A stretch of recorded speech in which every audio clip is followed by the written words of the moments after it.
E aí, torcedor do Verdão, beleza? Mais um vídeo aqui no canal JP Palmeiras para trazer aí as últimas notícias do Verdão, galera. Palmeiras conquista aí sua segunda vitória fora de casa contra o Internacional. O Internacional aí que estava invicto aí no ano, né, galera? Não tinha perdido para ninguém. Palmeiras foi lá e conquistou 3 pontos do Internacional com um gol aí do Facundo Torres ao 18 minutos aí do segundo tempo. Palmeiras aí conquista aí 10 pontos no campeonato com 3 vitórias e um empate. Está aí na vice-liderança aí do Campeonato Brasileiro. Próximo jogo do Verdão aí será no domingo contra o Fortaleza às 18h30, galera, lá no Castelão. Estou trazendo aqui para vocês também o troca de passes, trazendo aí a análise aí da partida, dessa grande vitória aí do Verdão, galera, lá no Beira-Rio. Fica aí até o final do vídeo aí, não se esqueça de deixar aquele like, beleza? O jogo do Beira-Rio é um jogo que para mim ficou devendo, né? Bastante, era um jogo que eu esperava muito dessa rodada e o jogo foi pobre em si, né? Palmeiras e Inter, né, apresentaram um jogo tecnicamente porque fraco. acho que os sistemas defensivos se sobressaíram em boa parte do jogo. Exato. O Inter, por exemplo, terminou o primeiro tempo com um chute a gol contra 8 do Palmeiras.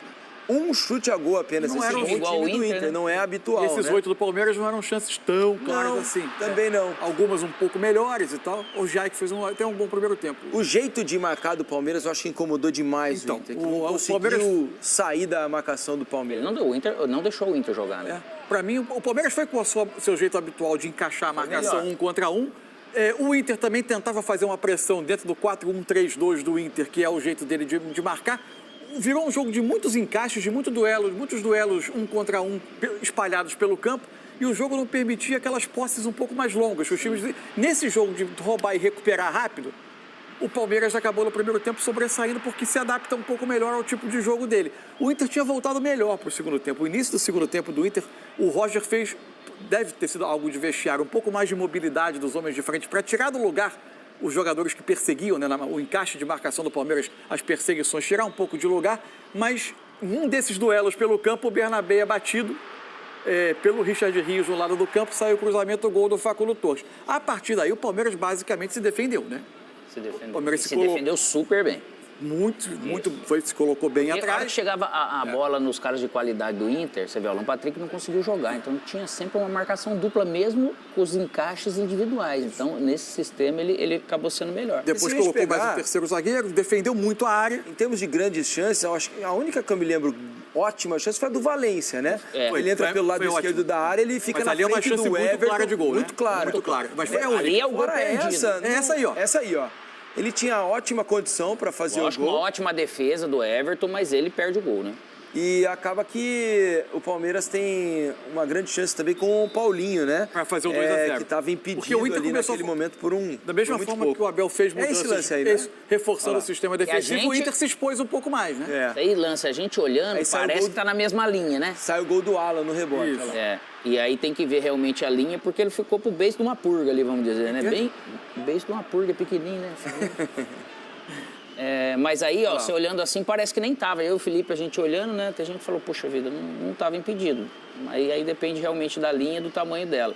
Mas realmente, no sentido todo, o Palmeiras acabou sendo melhor. Mais organizado. O tipo de jogo... E o jogo não foi bem tecnicamente, porque o Inter foi bem marcado. Porque o Inter proporciona isso e o Palmeiras não permitiu. Foram raros os momentos, isso aconteceu um pouco mais no segundo tempo, em que o Inter conseguiu encontrar os seus jogadores de mais qualidade técnica ali perto da área. Porque começou a mover um pouco mais o Alan Patrick saindo da marcação, da perseguição, quase o tempo inteiro que era do Aníbal.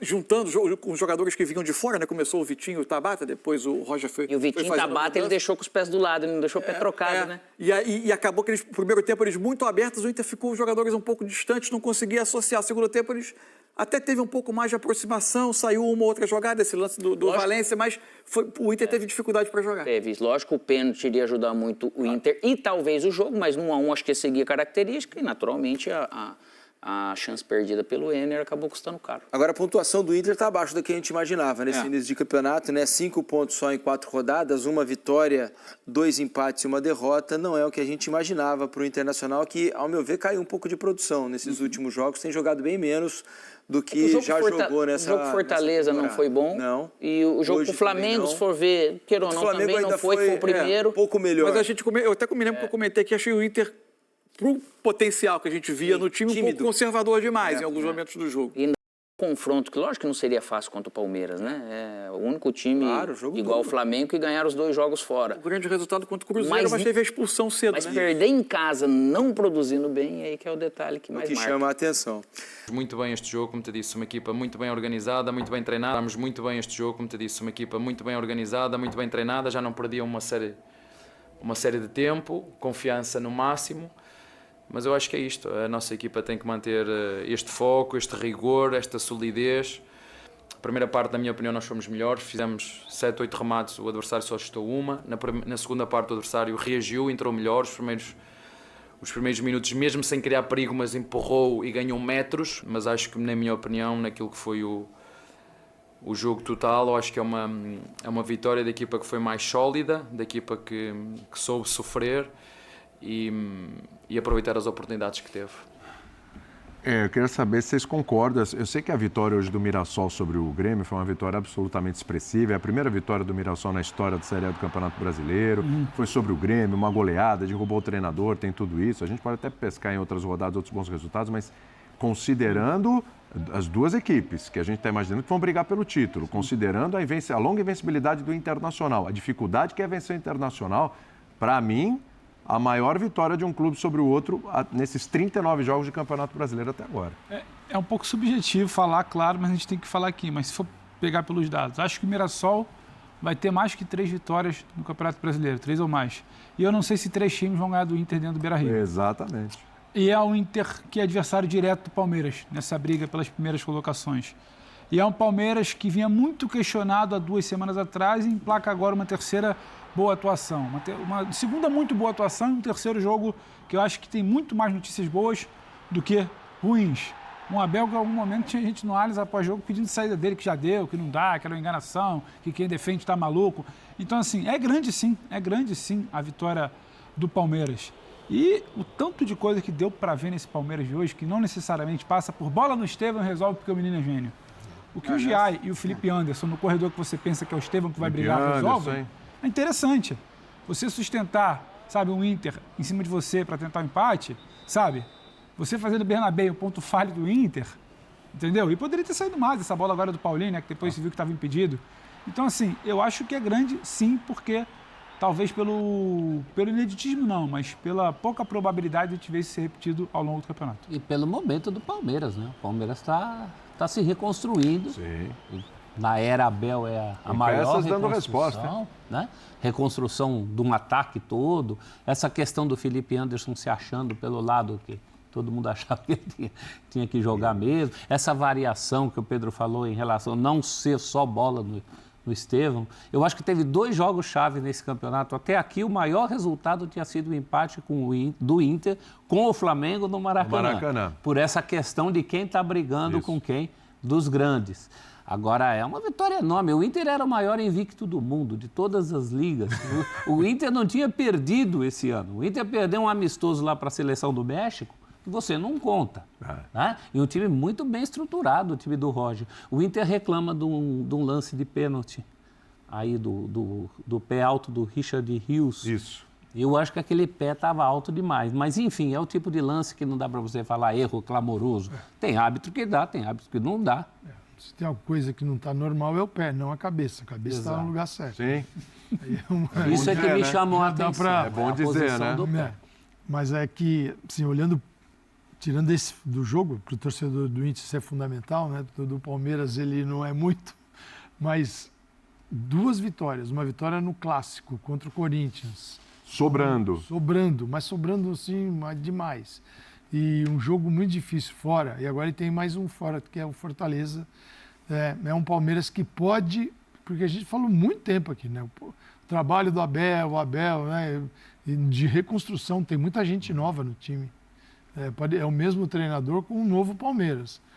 E o Giai agora parece que... O Giai entrou também num... ele encontrou um formato de time e é esse o formato que venceu o Corinthians e esse é o formato do Inter. Claro que de jogo a jogo você pode ter questõezinhas menores que vão se alterando em função do adversário. Mas talvez ele tenha encontrado e falado, isso aqui é o meu ponto de partida. Esse formato não vai morrer em junho, né? Quando o garoto foi embora. Porque estava morrendo tudo. Exato. Né? E esse formato aqui pode até continuar. Exato. E aí tem o Paulinho para entrar, Facundo Torres muda de lado e segue com o vídeo. Bom nessas horas lembrar o clamor que estava, né, para dizer que o time está uma porcaria, o Abel tem que ir embora. Já tinha boa parte da torcida falando isso. Eu vou sempre reforçar essas coisas e acho que em todos os clubes elas acontecem porque é uma insanidade. É uma insanidade a maneira como a gente trata treinadores aqui. Sempre vai ter gente questionando e a gente, acho que às vezes não pode reverberar essas coisas também, porque a gente, no fim das contas, não colabora. Questionar o Felipe Luiz, depois de um empate de Libertadores em casa, é uma insanidade, como era uma insanidade questionar o Abel. Quando eu digo questionar, não é questionar do ponto de vista tomar uma decisão errada, errou aqui, errou ali. Acho que isso a gente tem que fazer o tempo todo para todo mundo. Agora, o problema é que questionamentos sobre decisões de técnicos no Brasil viram automaticamente questionamentos sobre a permanência do treinador. E é claro que o Abel não deveria estar questionado a esse respeito. Quer dizer que agora vai voar em todos os jogos?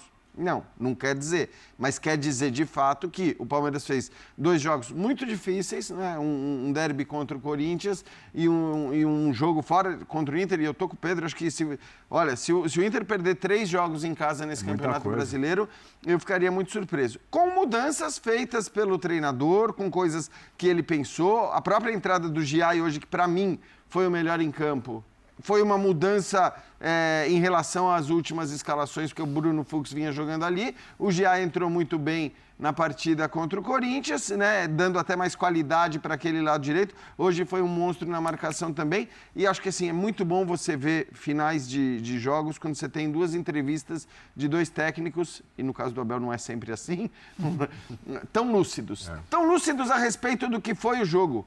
Porque os 2 acho que descreveram exatamente, né? O Palmeiras superior no primeiro tempo, muito bem encaixada a marcação. O Inter ficava com a bola, mas não passava ali de uma última linha, não conseguia produzir absolutamente nada. E o Palmeiras sim conseguia produzir, né? Ainda que saindo em transição mais rápida. Começa o segundo tempo completamente diferente. O Inter pressionando bastante, né? Acho que foi um momento de maior pressão de alguém no jogo, foi o início do segundo tempo. E aí, como disse o Roger, acho que assim, é um detalhe, né? A falha do Bernabé, porque para mim ele falha também nessa... Ele tinha tudo para, pelo menos, jogar a bola para fora e acaba falhando, permitindo que o Richard Rios ganhasse a disputa, cruzasse. O Facundo até demora, né? Para finalizar, foi muita frieza mesmo. E acaba fazendo um gol. Eu acho que, assim, pelo primeiro tempo o Palmeiras foi melhor, o segundo tempo o Inter era melhor no momento em que sofre esse gol. E depois o Palmeiras recua bastante, né? Mas o Inter não conseguiu criar grandes chances, exceção feita uma grande defesa do Everton. Sim, no finalzinho do jogo, é bom ressaltar também. O Inter agora vai para o Grenal com derrota e o Grêmio vai para o Grenal com goleada sofrida e sem treinador, hein? Só um detalhe, que a torcida do Inter acabou, e acho que essa é a postura para um time que perdeu seu primeiro jogo no ano e que vai disputar um Grenal agora, acabou o jogo, vitória do Palmeiras, a torcida do Inter aplaudindo o seu time, até porque sabe que no final de semana... Isso diz muito sobre a tua pergunta. E o impacto para o Clássico? Agora, e o impacto para o Clássico agora o Grêmio sem treinador, hein? Tá. Então é isso, torcedor do Verdão. Valeu por chegar até aqui no final do vídeo. Não se esqueça de deixar aquele like. Também se inscreva no canal se ainda não for inscrito. Falou e até mais!